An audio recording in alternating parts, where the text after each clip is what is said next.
Hello అండి. Welcome to Bunty with Babloo's channel. అందరూ ఎలా ఉన్నారు? ఐ హోప్ అందరూ బాగున్నారని అనుకుంటున్నానండి. మేమైతే ఇప్పుడు కొంచెం బెటర్గానే ఉన్నామండి. చెప్పాను కదా మా చిన్నోడికి కొంచెం హెల్త్ అప్సెట్ అయిందని. ఇప్పుడు కొంచెం బాగానే రికవరీ అయ్యాడు. సో హాస్పిటల్ నుంచి డిశ్చార్జ్ అయ్యి వచ్చేసాం. ఇంకా వచ్చిన వెంటనే చాలా టైర్డ్గా అనిపించింది, కానీ నెక్స్ట్ డేకి కొంచెం ఇంకా రిలీఫ్ అయిపోయి ఇంకా చక్కగా ప్రశాంతంగా ఇంటి దగ్గర పూజ చేసుకున్నాం. అలాగే టెంపుల్ కూడా వెళ్ళొచ్చాం. ఇంకా టెంపుల్కి వెళ్ళడం వల్ల, ఇంటి దగ్గర పూజ వల్ల కొబ్బరి ఇంట్లో చాలా ఉంది.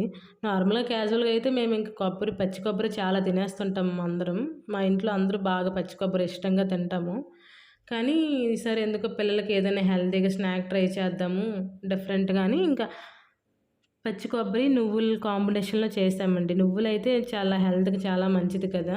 ఓన్లీ కొబ్బరి అంటే నెక్స్ట్ డేకి కొంచెం వెగటుగా ఉంటుంది, లేదంటే పిల్లలు ఇష్టంగా తింటారా లేదో అని నువ్వులు, ఒక కప్పుడు నువ్వులు, ఒక కప్పుడు పచ్చి కొబ్బరి కలిపి చేసాం. సో నువ్వులు బాగా వేయించుకోవాలి కొంచెం బ్రౌనిష్ కలర్లో వచ్చేదాకా.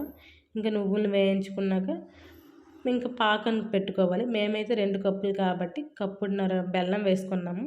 చాలామంది వాళ్ళ తీపికి తగ్గట్టు వేసుకొని, మేము ఇంకా కొంచెం తక్కువగానే వేసుకున్నాం పిల్లలకు కాబట్టి, ఇంకా ఎక్కువ ఎందుకు స్వీట్ అని.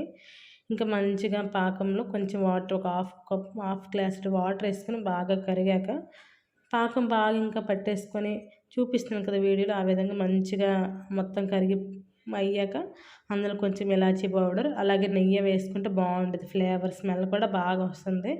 ఇంకొంచెం కంటిన్యూగా కలుపుతూ ఉంటూ మంచిగా పాకం వస్తుంది కదా, ఒక తీగ పాకం అంటాం. ఇప్పుడు ముద్ర పాకం రావాలి. చాలామంది చేస్తుంటారు కదండి, పల్లీలు నువ్వులు ఉండలు, లేదంటే పల్లీలు ఉండలు అన్నిటిలాగే దీనికి కూడా సేమ్ పాకమేనండి. ఇంకా కొత్తగా డిఫరెంట్గా ఏం లేదు. అలా వచ్చాక ఇంకా మంచిగా తీగ వచ్చే తీగలా చూపిస్తున్నాం కదా వీడియోలో, అలా వచ్చేసాక అందులో ఇంకా మనం తీసుకున్న కప్పుడు నువ్వులు, కప్పుడు పచ్చి కొబ్బరి ఏం రోస్ట్ చేయాల్సిన అవసరం లేదని డైరెక్ట్గా వేసేయవచ్చు. ఇంకా వేసేసుకొని బాగా కంటిన్యూగా కొంచెం కలుపుతూనే ఉండాలి, బాగా కలిసినట్టు. యాక్చువల్గా అయితే ఇంకా పచ్చి కొబ్బరి వేయగానే కొబ్బరిలో చాలా వాటర్ కన్సిస్టెన్సీ ఉంటుంది కదా, వాటర్ కంటెంట్. దానివల్ల మనం ఎంత ముద్ర పాకం తీసిన వెంటనే చాలా పలుచగా అయిపోయినట్టు, ఏంటి పాకం కట్టకుండా పలుచబడిపోయినట్టు అనిపిస్తుంది. మీరేం కంగారు పడవద్దండి, ఎందుకంటే అది నార్మల్గా కొబ్బరిలో వాటర్ కంటెంట్ ఎక్కువ కాబట్టి అది ఆటోమేటిక్గా వాటర్ అంతా బయటకు వచ్చేయడం వల్ల పాకం బాగా పలచబడిపోద్ది. సో కంగారు పడకుండా కంటిన్యూ కొంచెం మనకు తెలుస్తుంటుంది కలుపుతుంటే, కొంచెం దగ్గర పడే వరకు కలుపుతూనే ఉండాలి. వీడియోలో చూపించినట్టు కంటిన్యూగా కలుపుతూనే ఉండాలి. మాకైతే 5 మినిట్స్ పట్టిందంటే అది కొంచెం దగ్గర పడి, ఇంకా అంటే లడ్డూలు చేసుకోవడానికి మంచి కన్సిస్టెన్సీ రావడానికి. వీడియోలో చూపిస్తున్న కలుపుతూ, ఎలా అంటే అడుగు పట్టకుండా కొంచెం కంటిన్యూగా కలుపుతూ ఉండాలి. మనకి తెలిసిపోతుంటుంది ఎలా అంటే నీట్గా కలుపుతుంటే ఒక దగ్గరికి ముద్దంతా ఒక దగ్గరికి చేరేటట్టు థిక్ కన్సిస్టెన్సీ వచ్చేటప్పుడు ఆపేసుకోవాలి. ఇంకా మేము ఇది చేస్తున్నప్పుడు అయితే ఇంకా చాలా అంటే చాలా నవ్వుకున్నాం. ఎందుకంటే ఫస్ట్ టైం ట్రై చేసాం. ఎప్పుడు పల్లీలు ఉండలు నువ్వుల ఉండలు చేసాం, కానీ దీంతో కదా వీడియో అయితే షూట్ చేసాం బాగా వస్తే పెడదామని. కానీ చాలా బాగా వచ్చాయండి.